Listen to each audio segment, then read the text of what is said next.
Good morning, everyone. Happy Saturday. Welcome to the Peak Wellness Hour. You are here with the founder and CEO of Peak Home Care Associates, Queen Edith, along with myself, Angelina, who is a nurse and networking specialist with Peak Home Care Associates. We want to welcome you all in. We want to ask that you take a quick second to subscribe wherever you're listening to definitely like. And we promise you that this is going to be a wholesome, positive conversation. So we want to encourage you to share. Okay, we're talking about everything health here, everything home care here. So you are more than welcome and certainly encouraged to share these conversations that we have with you every Saturday, same time at 10 a.m. Eastern Standard Time. Queen, you want to say something before we talk about what we're going to talk about? Happy Saturday, happy Peak Wellness Hour. It's always exciting to come your way, and it's always sometimes I don't get to see her, so it's exciting to see her fresh and beautiful face. But how are you doing, Indiana? Have a lot of snow out there. Ooh. Roads last night were something else. So I hope you're keeping warm. You have your cup of hot tea, hot coffee, hot whatever, cocoa, whatever. I hope that you get to put your feet up and relax. Take advantage of this weather and not do anything. How about that? I think that's the best thing to do. At least you can listen to us, right?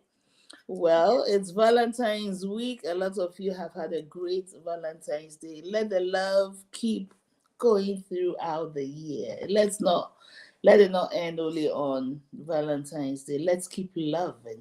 The more we open our hearts to loving others and accepting love, whatever it looks like, the more we put our hearts at rest.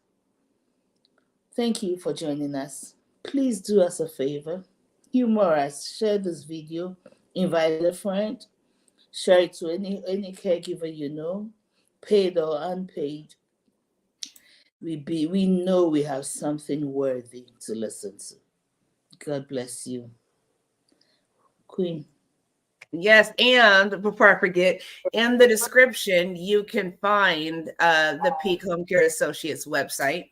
Okay, so you can click on that link in the description and you can go directly to the Peak Home Care Associates website and see what's going on, see what resources are there for you, because there are actually a lot of plenty of resources on there.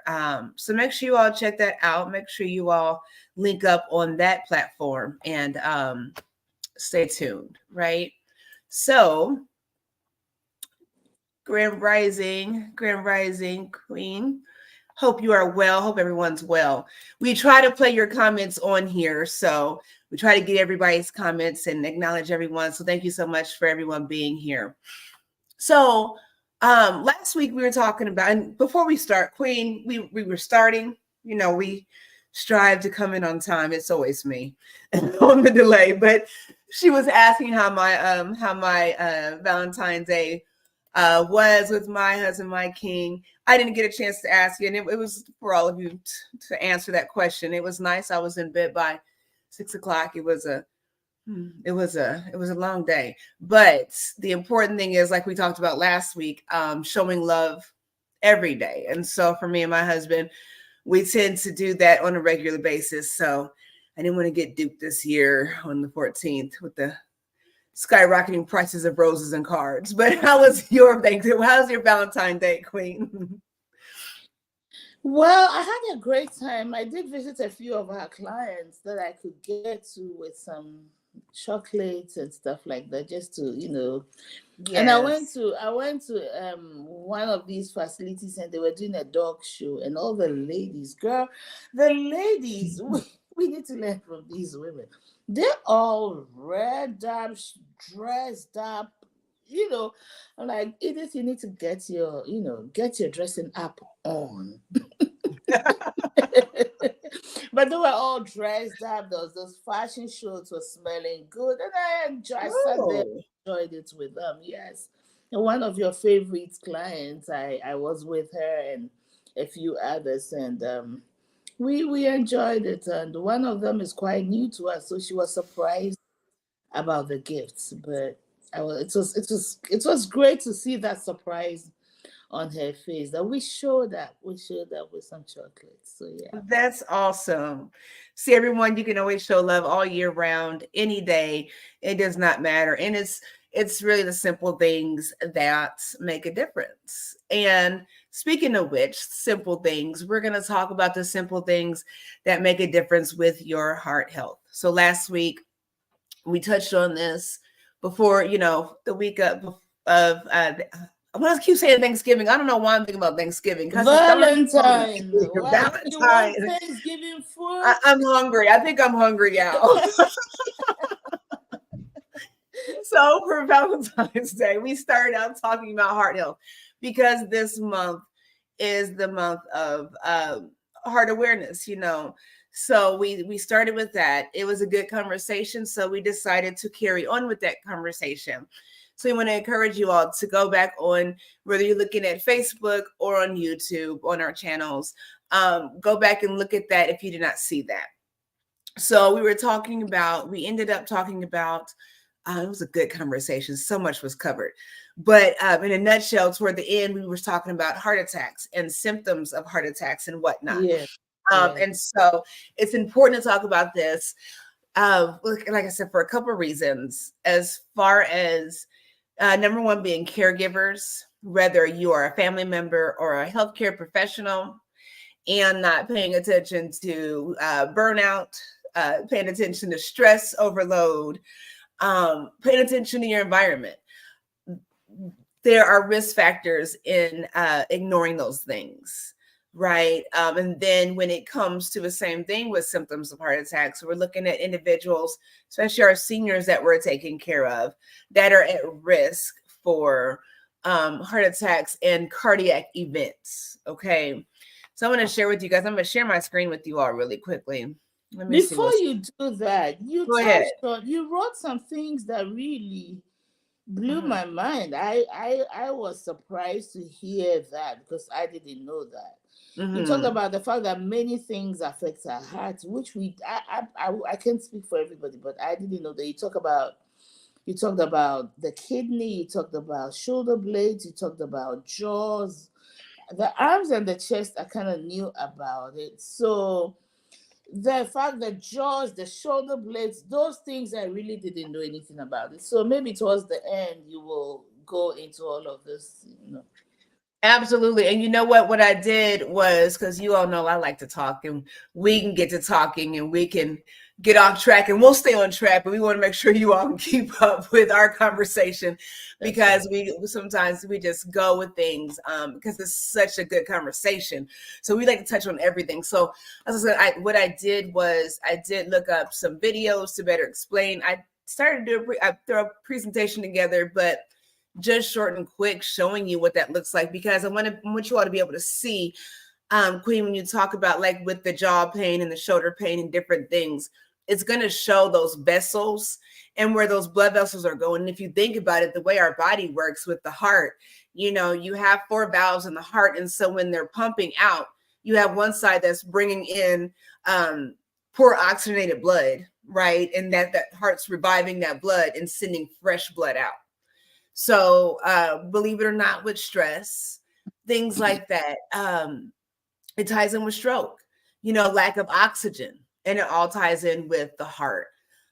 So we have to be very careful how we move throughout the day, how we let things affect us, the things that we take on and the things that we choose to not have to take on. And I get that. I mean, we both get that it's difficult as a caregiver. We as healthcare professionals, it's hard for us to walk away from our patients unsatisfied, even when there's things you can't do. Mrs. So-and-so, every time I see her, she's always happy to see me, but she's always depressed because she just wants to die. Those things you can't do anything about to a certain extent. I mean, and so having that weight on your shoulders as a caregiver, it can be a lot. It can be a lot. And the overload, and when you feel like you can't do and you just keep wanting to do and you can't do. How many of us have parents that we love, but stress us out. And it's better for me, and I'm not saying me particularly, but I have a parent that stresses me out. I love this parent, but I can't take care of you in my home. It's going to be disruptive in my home. So what do I do now?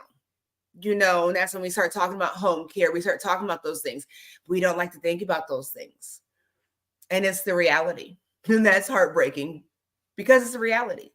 So when we look at home care, and when it comes to relieving that stress level, finding a balance in your life, that's where, home care comes in. That's where Peak Home Care Associates comes in, where you have to have that balance. So if your loved one is not staying with you because for whatever reason, accommodations, clashing, whatever it is, do you look at facilities?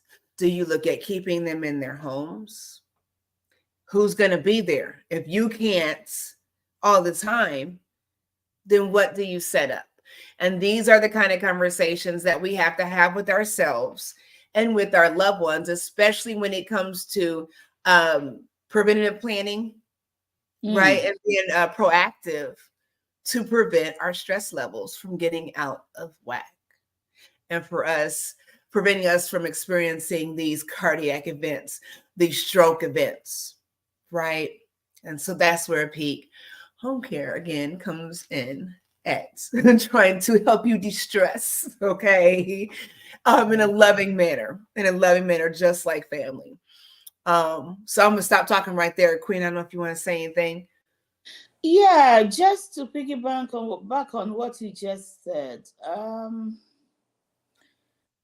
I know a family, the husband takes care of the wife, and I'm sorry to say that she's had cancer over a long period of time, and the husband takes care of her, but he doesn't allow anybody to come in and help. Okay. And so he's there, but you can tell that he's tired. You can tell that he's tired, but he wants to be there for his wife. And he doesn't, I don't know, I mean, it doesn't want to feel like I'm neglecting her and I'm bringing somebody in when I could do it. But respite care is good for you to go out for a walk. It's good for you to go to the gym and exercise, even if it's just an hour or two a day, or a few hours, 4 hours a day, or 4 hours 2 times a week. You go to the grocery store, you go have dinner with some friends, because like you said, the stress level is high. If you're taking care of your spouse 24/7, you are definitely not getting enough sleep. Okay, you're not getting enough sleep because you want to be there for him or her in the night. So we need to figure out how to be there for them if that's what we want to do, without getting destroyed or without ending up suffering in the process. But because I don't think that the spouse who loves you wants to see you hurting as well. You can only give your best when you are at your best. So definitely, Queen, it's a difficult thing to do when you don't want to feel like you're neglecting your spouse. But is it neglect when you have been there all the time? Just those few hours, a number of times a week, will help you get better and be better and be your best for them. So I just wanted to say that. And you look at self-neglect too. You're neglecting taking care of self. I love you, my Otis. I'm on camera. He doesn't care. I love you. Have a great day. Talking. Thank you. I love you. Have a great day. Be safe. Going to work. Oh. Love you, baby. Safe. What was I saying? Oh, taking care of yourself, not neglecting yourself. Like she just said, you can't take care of someone sufficiently if you can't do that for yourself. And there is such a guilt and a shame and a blame, when it comes to caregiving, right? And we have to stop doing that. How many people, if you're listening, you can put a 1 in the chat for yes, 2 for no. How many of you have known someone that has passed away, and either you have said it or someone around you have said it? I wish I could have been there. If only I could have been there. Everybody says that. Would it have made a difference? And then we carry this guilt because we weren't there. Do you know how many other people weren't there at the time of this passing? You know, what makes you, with all due respect, I won't say that. What makes you any different from anybody else that would have wanted to have been there in that situation? You know, but in the same token, we caregive as out of guilt and shame, where if I don't do it, who will do it? If not me, then who? To the point where we don't want to allow anyone else to help because nobody does it better than you. You know, and we get so wrapped up in that we lose balance, we lose focus, and we become unbalanced. And therein lies the untangling of your health. Right. And that's what we have to look at. We have to look at knowing our boundaries, knowing our limitations. And I've learned something. I think that boundaries and limitations are two different things. If I set boundaries and I say that I am not going to do something, my dog, I'm sorry. I say I'm not going to do something. I don't know. Let's see. Edith and I we do this every Saturday, okay? We do this every Saturday. And so I set boundaries and I say to myself, I haven't been spending time with my husband. This is not an actual situation. I'm just giving you all a scenario, okay? I haven't been spending time with my husband. I'm busy all week. He likes to go to breakfast on Saturday. So I'm going to start spending time with him. Now I'm setting boundaries. So I'm setting boundaries, but on Saturdays, we do this. So I've set boundaries for my relationship at home, but now I'm not setting limitations here and say, hey, Queen, you know, this is what I need to do as far as my boundaries at home. So we can either do it before or after or, you know, another day, you know. So now I have boundaries that I set. Now, because I set those, I can't expect Edith to respect those because I've not given her the limitations that I've set. That's right. Does that make sense? Yeah. So when we continue to do things, especially when we become families, when you are dealing with healthcare providers, you know, and I've worked on memory care. Okay. Nobody knows where the missing sock is.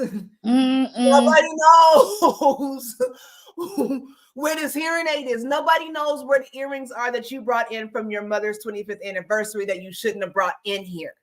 Nobody knows where that stuff is. You being angry doesn't change that. No. It does change your health status, though. Because now every time you come in, you're expecting something to go wrong. You're expecting to complain. When you pull up in the parking lot or when somebody comes to the house for care, you're ready to go at them. You're finding something to go at.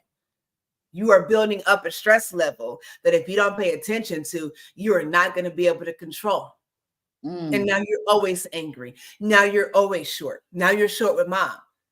I shouldn't have brought these earrings. I told you I shouldn't have brought these earrings in here. I told you. Now you're angry at mom after you've yelled at me. You know, how could you lose these earrings? You know, what do you say? People losing wallets. You know, what do you say to these things? People lose their But then here goes the stress level, and we're not being realistic about what's going on. There's no communication, again, with our loved ones, with our spouses, with our children, with our parents, with healthcare providers. There's no communication, and we expect things to go a certain way with little understanding as to the process of the outcome, if that makes any sense. And all the while we're getting frustrated and stressed out, and it's causing a domino effect when it comes to healthcare. That's how we get burnt out, and that's how abuse happens. And a lot of times it happens in the home, you know, and it happens more so in the home than it does in facilities. And let me tell you why. Because facilities are regulated. Okay, you lose your job unless somebody's calling on you for adult protective services. At home, nobody knows that you're pinching your mother with long sleeve shirts on. Nobody knows that you're yelling at her and she's demented, right?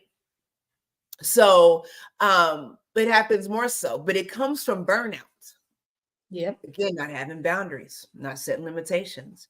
You can't do it all. That's why in facilities, that's why in home care, you don't ever see one person taking care of all these people.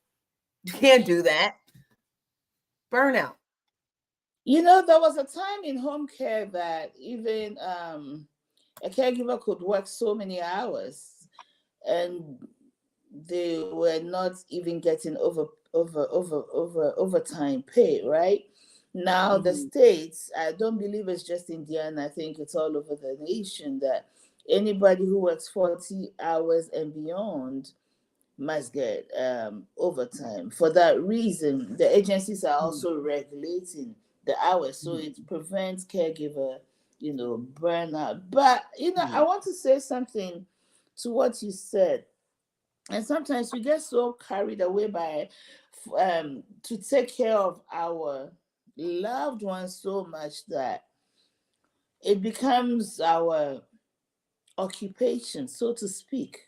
Mhm. Okay, in the day we don't spend time with our friends, with our children, with our grandchildren. We don't make all that time for them, and then, as it always happens, this loved one passes on and your Mhm. life is empty, and then depression also sets in because you don't know what to do with your life. Mhm.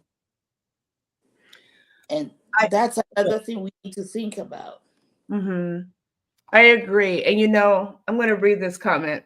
So, I will share with you all. This is my queen aunt here. Okay? So, in this comment says that's so true. I carry the guilt that dad passed away alone. I was on my way there, but he passed before I arrived. Now, I'm going to share you all a story with that because that is my grandfather. Okay? Yeah, I know I don't like talking about these things on here about my grandparents because I get really sentimental. I can relate to that. For me, it was, and I think I've shared this with you all before on here.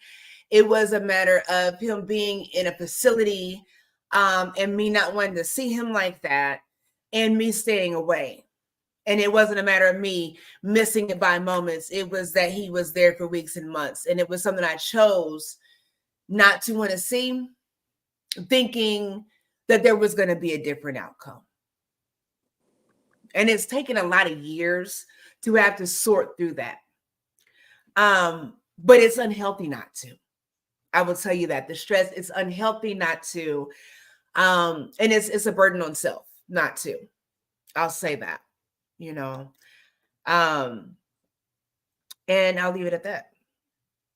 I will leave it at that. These are things you don't think about, but yes, they all add to stress becoming chronic and affecting health. Yes. Ms. Betty, I will tell you this. This book is a keeper. The body keeps the score. A good friend of mine read it and it's changed their life. The body keeps the score. It keeps record of everything. And we see the results through stress and its related effects on us. Everybody must have this book in their Who wrote that, Queen? I'm gonna put it in the comment section. Bessel Van Bessel, B for boy, Essel, and then Uh-huh. Van der Kolk, so DerKolk. Okay. Van Oh, one word, gotcha. Der one word, and Kolk another. Okay, I'm This gonna put this in the chat, you all. I'm gonna put this in the chat. You guys gotta check that out. Everybody needs to read that book. Okay. Everybody. Yeah, so how's everybody feeling with your hearts? How's your heart feel? How does your heart feel? Are you feeling good today? Um, yes, Queen. I will put that in the comments. Okay, so I'm gonna share with you all a quick video. I want to because we were talking about how the heart works, and so like Queen Edith said, we were talking about how it goes to the vessels, or how it goes to like the with the heart attack. Excuse me. Let me slow down. With the heart attack, It can travel to the chest, of course. You're gonna have that tightness, that pain, squeezing or aching pain. And it's gonna be, you can have discomfort that spreads to your shoulder, your arm, your back, your neck, your jaw, your teeth, and sometimes your upper belly. Okay, and I'm going to show you the video, and we'll pause it in between so you all can see where these vessels are going and how that makes sense. Okay. Cold sweats, fatigue, heartburn. Now, with the fatigue, you have to think, now the blood's not flowing right. Okay. Now your oxygen levels are low. So now you're fatigued. You're in a panic situation with the cold sweats, right? Shortness of breath. You're in panic mode. You're in fight or flight mode. So it's, again, even if you've had indigestion, if you are someone that has indigestion often, or heartburn as they want to call it, pay attention to that every single time, because it might be that one time where it's something different. Don't dismiss it because you're used to accommodating aches and pains in your body. Okay. We have to think wiser than that. How do you know the difference between a normal, what do you call it, heartburn? Well, you think the heartburn is going to be here, so it's going to be radiating here. You're not going to have all this, in your pain and pain in your shoulder and your arm and all that. So once things start radiating, I would take heed of that. If you're starting to, and like with the nausea, I don't know. I don't know a lot of people. I know a lot of people that have heartburn, and nausea is not typically. I don't know. Queen Aunt in the chat, let me know. She's a nurse also. Do you think heartburn is associated? Do you think nausea is associated with heartburn? I don't mind saying when I don't know something. I don't know the answer to something. I don't know that I don't know it goes hand in hand. If you have heartburn and then you have the nausea. I'm thinking about the commercial. If you have nausea, heartburn, indigestion, upset stomach, diarrhea. I don't think they all go. I don't know. I love it. So I don't know.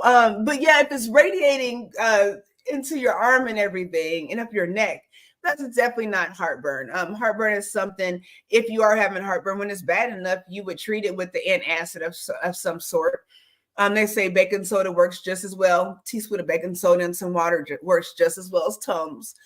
So there's no reason to suffer, okay, if you do not have Tums. So if you're doing things to relieve that, but it's not going to cause shortness of breath and things like that. So that's my answer to that, I think. Okay. Yeah. Okay, I'm gonna show you guys this. You all, let me say you guys, you all this video. It's like 3 minutes long. Before I do, hold on. Before I do, let me show you all the copyright, the Fair Use Act. We do not want to get stricken, whatever you want to call it. So please do not strike our video. YouTube and Facebook. Well, this is for educational purposes only. We're going to be looking at a couple of videos from the Mayo Clinic. Hopefully they want to share the knowledge and not have us stricken. So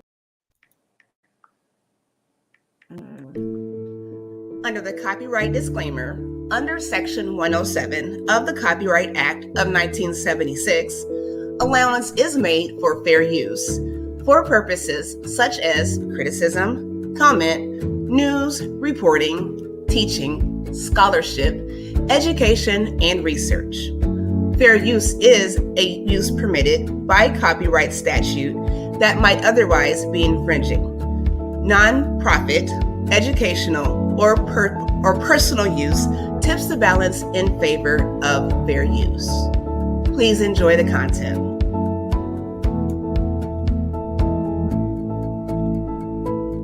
So you gotta take some time to be respectful to other people's content. So clearly you will see the Mayo Clinic at the bottom of this this video. You will know that we did not do it. So again, please, you all don't strike us. Please like and share. Everyone listening, please subscribe. If you, whatever platform you're listening on right now, please subscribe. Please hit that like button.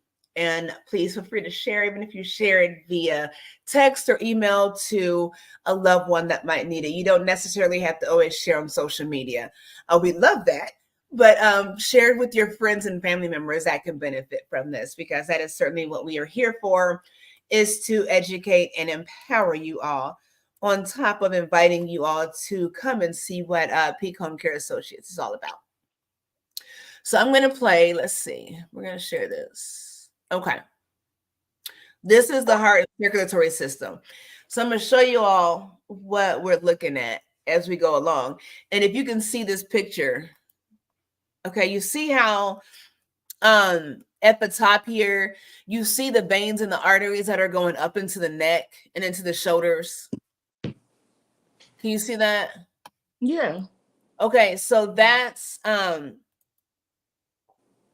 what we're talking about when it comes to the discomfort in the jaw and the teeth and everything and the shoulders, because that blockage, it's hitting those places, and when something's cut off, then it's going to be a discomfort from that lack of oxygen, if that makes any sense. Yeah, it does, actually. A child's race, ethnicity, and or neighborhood may influence survival after cardiac arrest. So very true. So very true. Okay, we're going to watch this really quickly. Oh, I'm sorry. No, you're fine, Queen. All right, it's about 3 minutes long. I have no clue where the phone is. Well, she's looking for that. You all like and share. That's my work cell. I know. It sounds like it.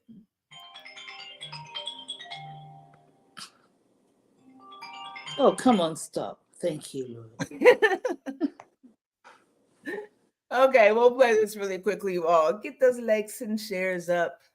Please and thank you. Here we go. And again, this is the Mayo Clinic. You can see it in the right bottom corner. Okay. Thanks to Mayo Clinic for the information. Here we go. Your heart is a pump. It's a muscular organ about the size of your fist and is located slightly left of center in your chest. Your heart is divided into the right and left side. The division protects oxygen-rich blood from mixing with oxygen-poor blood. Together, your heart and blood vessels comprise your cardiovascular system. Heart and blood vessels from mixing with oxygen-poor blood. Together, your... Okay, really quickly. So are you all seeing how this makeup is going? Okay, again, at the top, I know the words right here, the heart and vascular system are there, but at the top, you can see those veins and arteries going up into the jaw area where you'd have the pain. You see in the arms and the shoulders where those vessels are being, if they're blocked, then that's where you're going to get that discomfort from. Okay, we'll keep going. Your heart and blood vessels comprise your cardiovascular system, which circulates blood and oxygen around your body.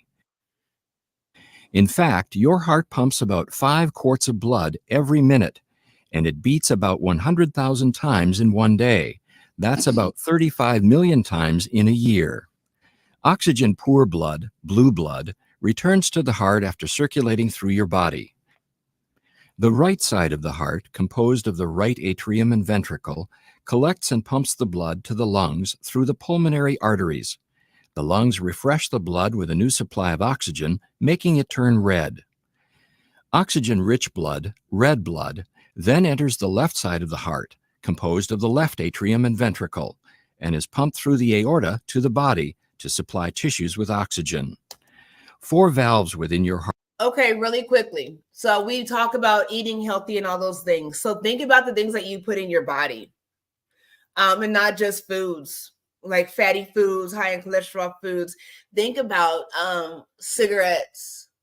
Think about alcohol. Think about drugs. So naturally, your body's pumping this blood out, and as it feeds the rest of your body, the oxygen is depleting. So it's coming back up to be reoxygenated. But when you're putting things into your body that are not conducive the way God intended them, this is what's happening. So now that that deoxygenated blood is more contaminated coming back, and it's just causing the heart to work harder and harder. So what are you pumping out? Are you continuously pumping out poorly oxygenated blood. Something to think about. So again, when we talk about the kidneys and the pancreas, all those things, that's how those organs are being affected, because it's all pumping from the heart. It's all going back to the heart and being recirculated. Right? Recycled. Wow. Okay. Mm-hmm. Okay, let's keep watching. I'll back it up just a couple seconds since I interrupted. Sorry. By tissues with oxygen. 4 valves within your heart keep your blood moving the right way. The tricuspid, mitral, pulmonary, and aortic valves work like gates on a fence. They open only one way and only when pushed on. Each valve opens and closes once per heartbeat, or about once every second. Okay, so when you have a situation where those valves are blocked, then what's going to happen is that blood is not pumping. So now you have fluid overload. So where's that blood going? Now that's how you have the swelling in your feet, because there's blockage. It can't keep pumping through the heart because there's a blockage, because something's not opening and closing properly because of that blockage. And there again goes the other issues within your body, if that makes any sense. Beating heart contracts and relaxes.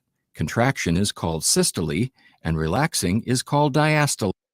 Okay, so if systole, so that's what we're talking about here. I'm gonna rewind this, okay? So when you say, if you have a blood pressure of 120 over 80, the 120 is a systole. The 120, yeah, it's a systole. The 80 is the diastole. So the top number is showing what's being pumped out, and the bottom number is measuring how it's supposed to be coming back.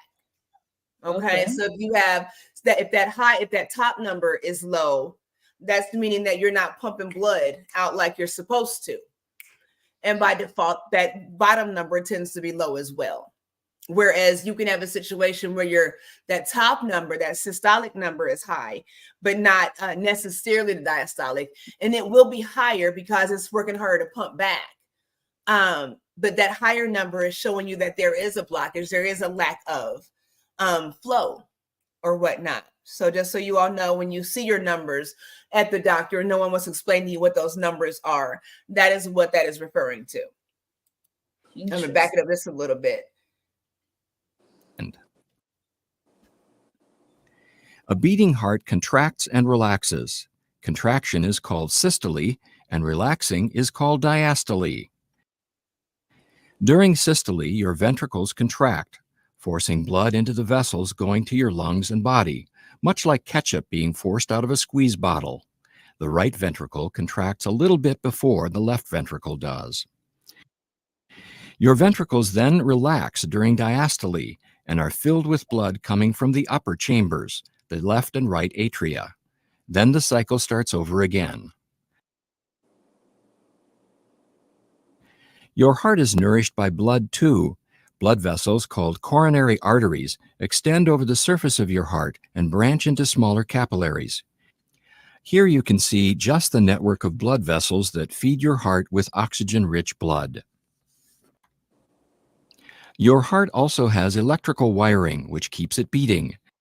Electrical impulses begin high in the right atrium and travel through specialized pathways to the ventricles, delivering the signal to pump.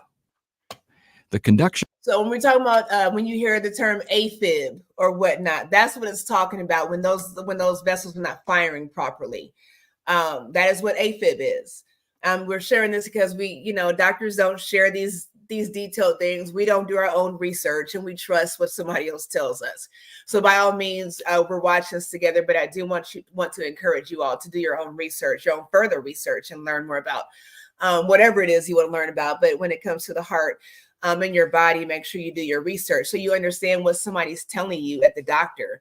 And it makes sense to you as far as your health. So we're almost done. A couple more minutes, or a couple more seconds. System keeps your heart beating in a coordinated and normal rhythm, which in turn keeps blood circulating. The continuous exchange of oxygen-rich blood with oxygen-poor blood is what keeps you alive. Thank you, Mayo Clinic. You probably know Vistaprint for business. Okay. So what do you all think? Did that make sense to everyone? Let's see what's going in the comments.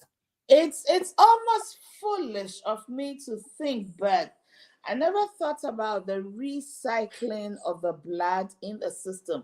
So it distributes, it goes back, and then when it doesn't have enough energy or it's deoxygenated, it goes back to the heart, gets reoxygenated, and then it pumps right back. So wow. So if your blood gets too contaminated, then the heart has to work extra hard to get it oxygenated properly with enough oxygen. So if it's not able to, then you keep getting contaminated blood circulating in your system. Wow, thank you. That is education for me.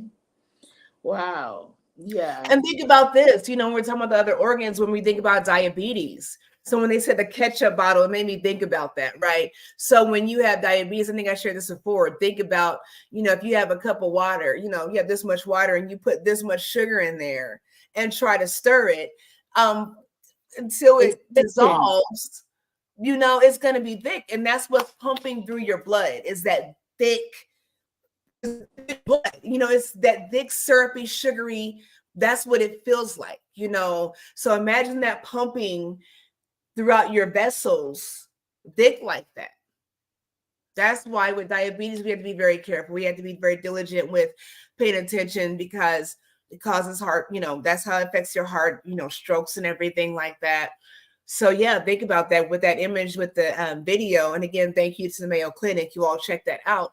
If that blood was flowing through and it was thick as molasses, yeah. So let me ask you, I'm sorry to interrupt you, but will drinking water help neutralize it? The sugar, like in the case of diabetes, will drinking enough water, because water is oxygen and hydrogen, right? Right. Fluids definitely help with that. Fluids help with that. And I'll tell you what, with diabetes, fluid helps with that, but it's a whole different diet concept, getting rid of those fatty foods, that's gonna increase that sugar, the carbohydrates that are gonna do it. Things high in cholesterol, you're gonna look at those. Water is, when it comes to the heart, water is good. If your blood pressure is low, you want to drink plenty of water because that water is going to make everything flow, right? And it's going to get everything pumping back right. On the flip side, and I had to learn this as a nurse in a facility, if they're hypertensive, if their blood pressure is high, you do not push fluids. It's not going to help. It's going to actually cause more harm because now where's this fluid going? Now there's a blockage somewhere, and now you're trying to push fluids. And now the heart's working harder, but there's no place for this fluid. For the fluids, so now it's coming out of the vessels, and again causing that edema, causing that swelling because it's coming out of the vessels because there's no more room for it. So and that's what diabetes does. So yes, fluid intake, as we always talk about here, is certainly key. Absolutely. Wow. Thank you. Absolutely. Thank you. So yeah, I think it's really important for us to pay attention to our own bodies. For caregivers, pay attention to signs and symptoms with our loved ones, with those that we are providing care for. Even in facilities, we have so many people that we see in facilities that we oversee, and they become like family, right? They're day in and day out.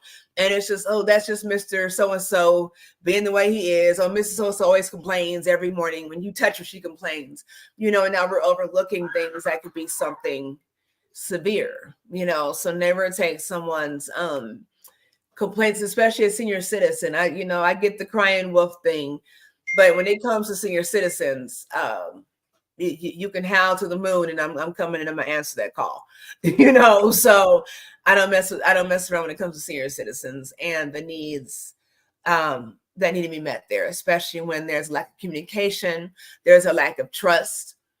I'm sure some of us know of situations where there's been, whether it's intentional or not, situations in facilities where patients or residents don't want to say anything because they're afraid of a retaliation. So if you're having chest pain and they hear you say all the time, well, she's always complaining. Would you tell somebody? So definitely pay attention to your body. Again, your body is going to tell you what's going on. Listen to your body. Your body will tell you first. And when things seem off, even there are things that, like I said, same old. I get headaches all the time. I get migraines all the time. Why do you keep getting these migraines? You might want to look into that. Because you've been getting migraines for years don't mean that today is the day for it to be okay. You may up to an aneurysm, even headache, little things. We have to pay attention to these things. If you get heartburn all the time, eat something else.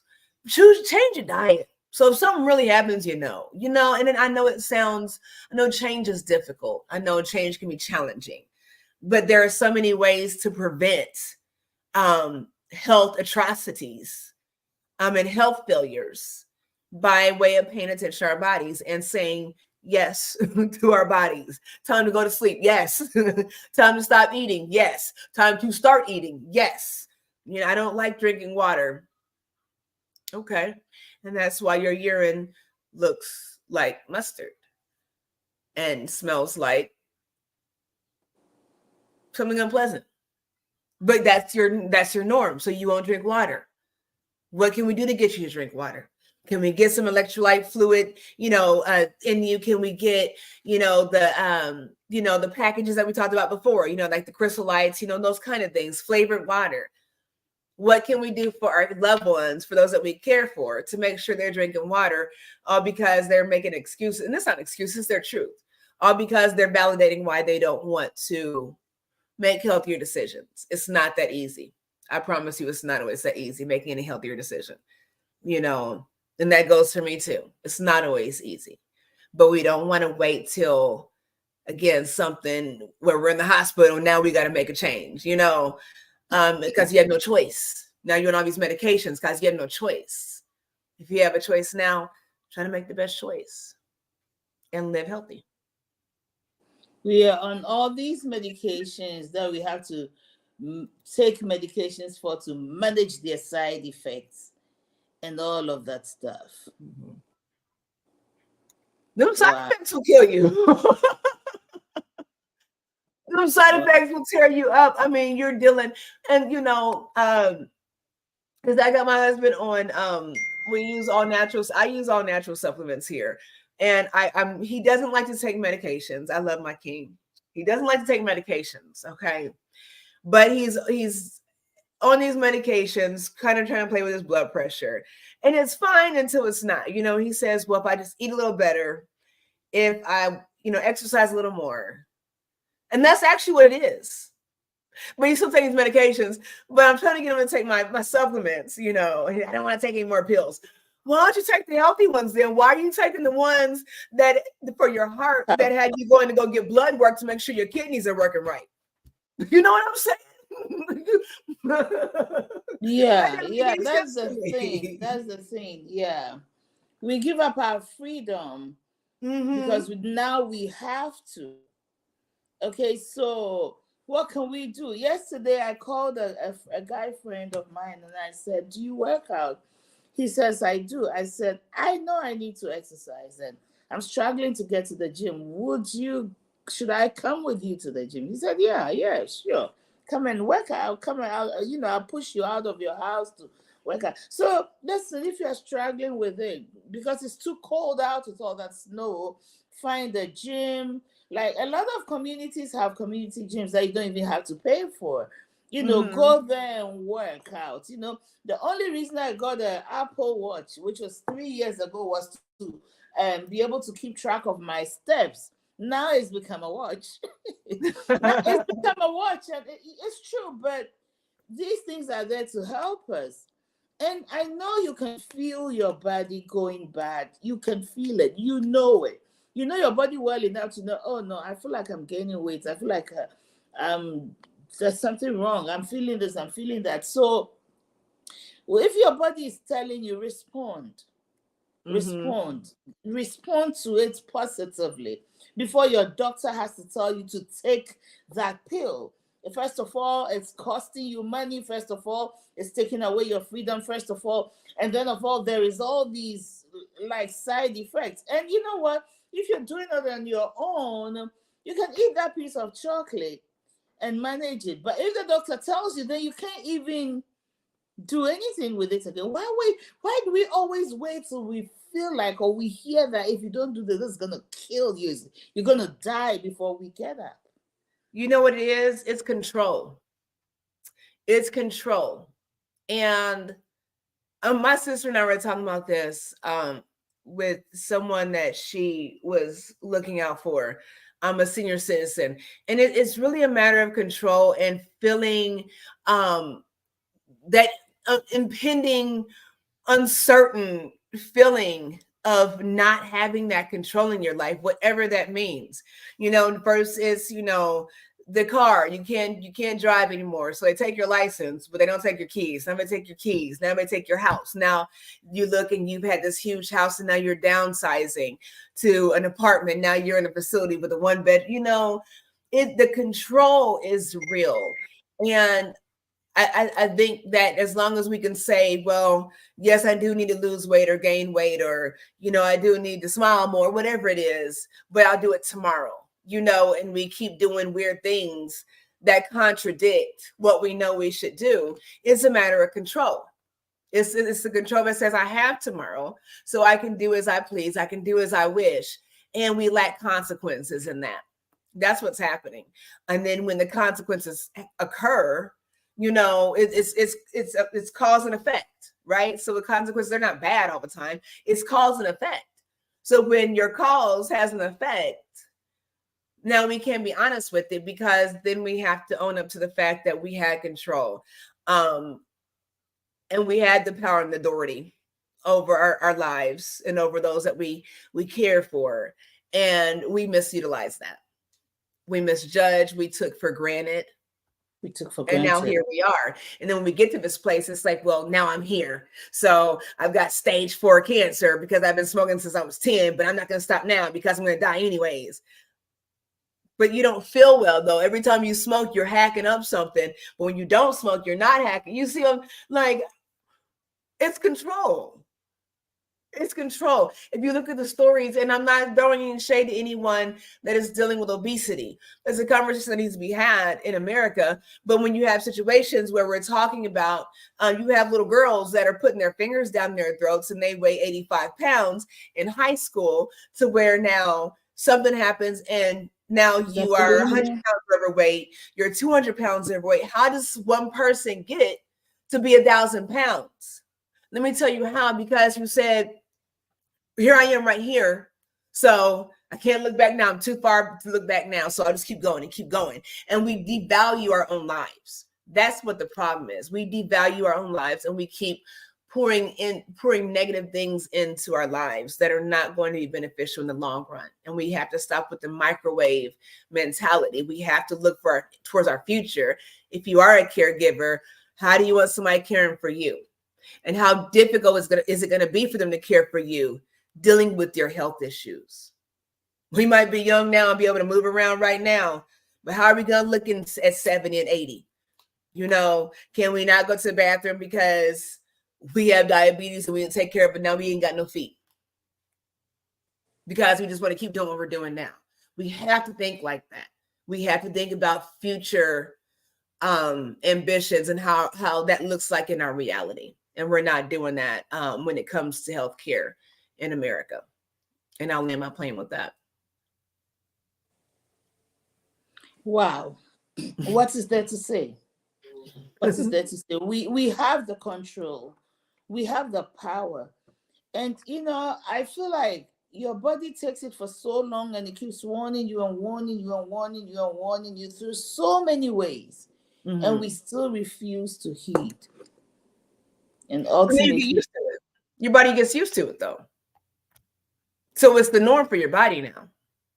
You see what I'm saying? Like, just like if you take pain medication, after so long, that pain medication is not going to be so effective because your body's used to it. When we get vaccines, they give you the very thing that your body's supposed to fight off, so that your body can identify what that very thing is supposed to fight off.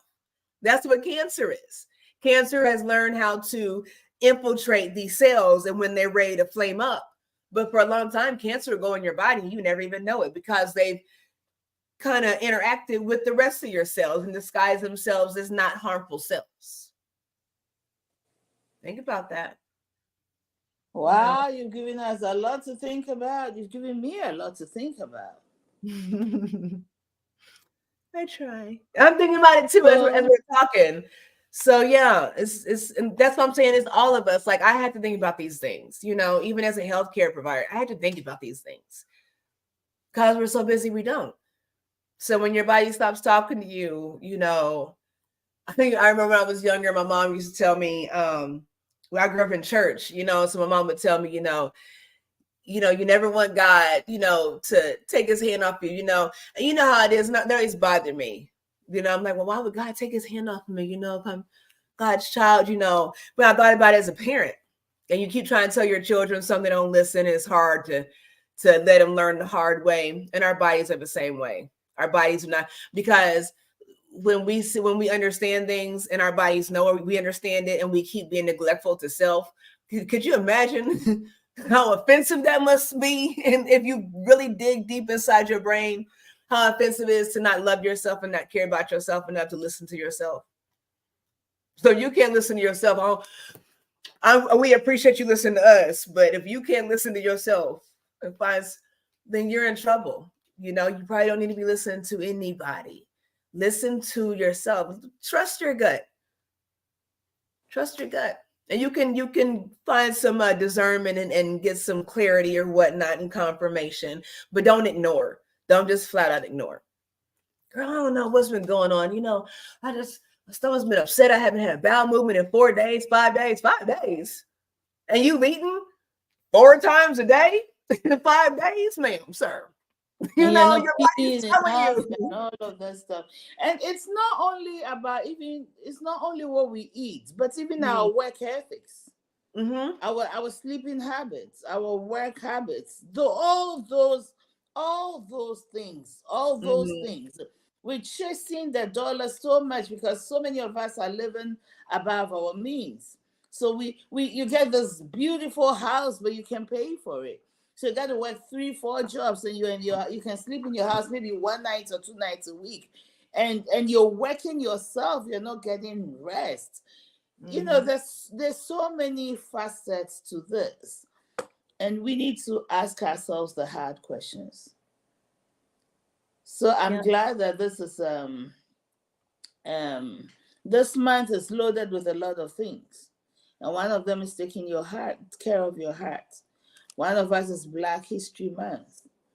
And for when you look at statistics for heart diseases and stuff, I think Black women are at a greater risk compared to all the other nationalities. I was trying to get some things there.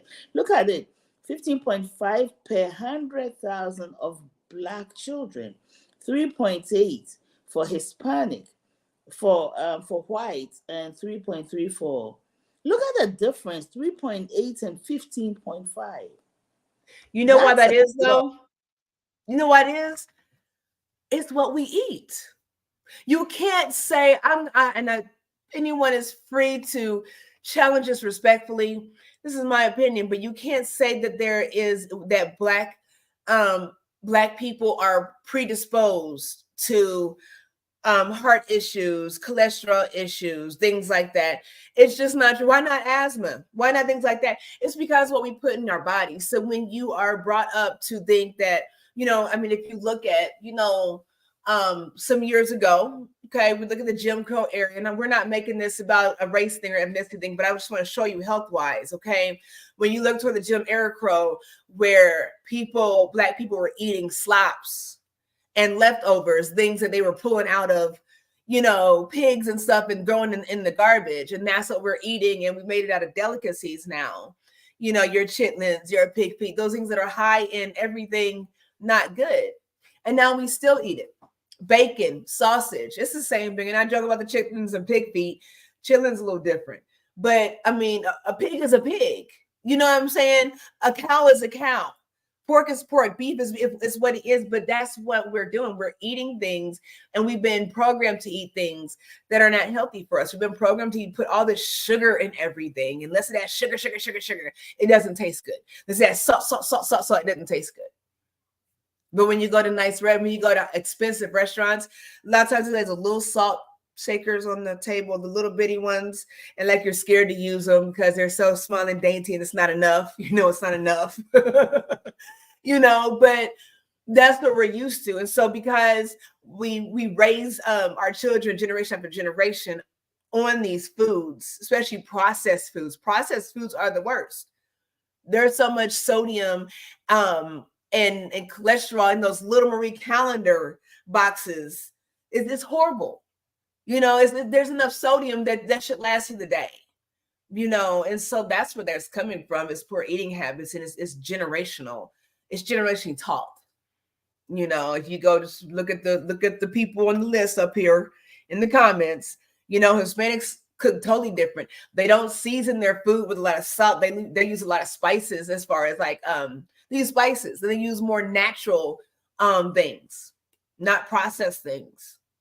Same with a lot of white people that are on a different pay scale, because make no mistake that it's, these numbers affect Black people and poor people. I don't care what color you are. The poor people fall in line with that too. So if you're living in poverty, you fall in line with the Black community. Okay. I don't care if you're red or yellow, black and white. It doesn't matter. You fall in that line. And again, it's all back to how we treat our bodies and what we understand and the knowledge that we have about the sacredness of our bodies.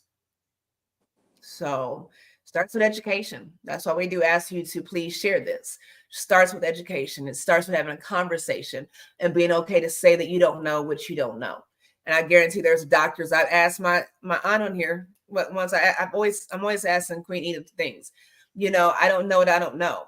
We had to stop looking at people and thinking they have all the answers about us. Get to know yourself. Every aspect, the way you think, how you speak, right? How you respond, what calms you, what soothes you, what triggers you. Get to know yourself. It's only the loving thing to do. It's only the loving thing to do. And again, you can't love somebody else effectively if you're not loving yourself. You might express that love and they might feel that, but both of y'all are coming up short because now you're expressing all this love and you're frustrated doing it. Just don't. Wow. Yeah. This is one of my most educative videos, I'm telling you. I'm in it, but I'm learning so much from you. Thank you, Queen. Thank you. I'll let you say the final words.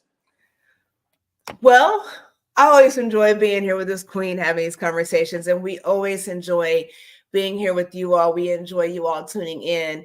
It's an interesting time of the day, but we like to think that we start your weekend off well. You're up early enough to splash some water on your face, grab your tea or your coffee or whatever, get you a glass of water on the side with that, and spend time with us. We do not take that for granted. We definitely want you to go and check out peakhomecareassociates.com. Again, that's in that description. That link is in the description. We definitely want you to subscribe so that, and it's not about the status, but it's about being able to share these messages with as many people as we can. Okay.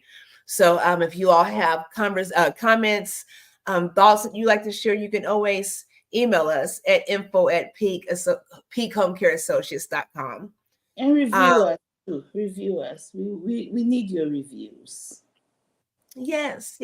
Tell us what you think. Tell us what you'd like to hear, how you would like to see us grow with you, for you, alongside you. This is a community effort, what we do. And again, we always love to talk about home care and how Peak Home Care Associates can help.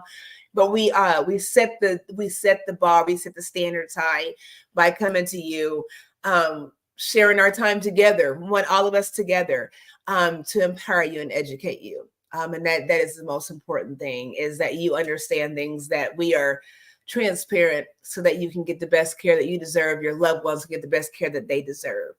So again, make sure you please subscribe, please like, please share. I'm sorry if you all can hear my son cackling in the background. My household is a zoo this morning. It's alive. Your household is alive. There's life. It is. Yeah, so we appreciate you all tuning in. We hope you enjoyed this. Take care of yourselves. Make sure you take care of one another. Take a break and enjoy life. And until next time, same place, every Saturday, 10 a.m. Eastern Standard Time. We love you and we appreciate you. Thank you. Thank you.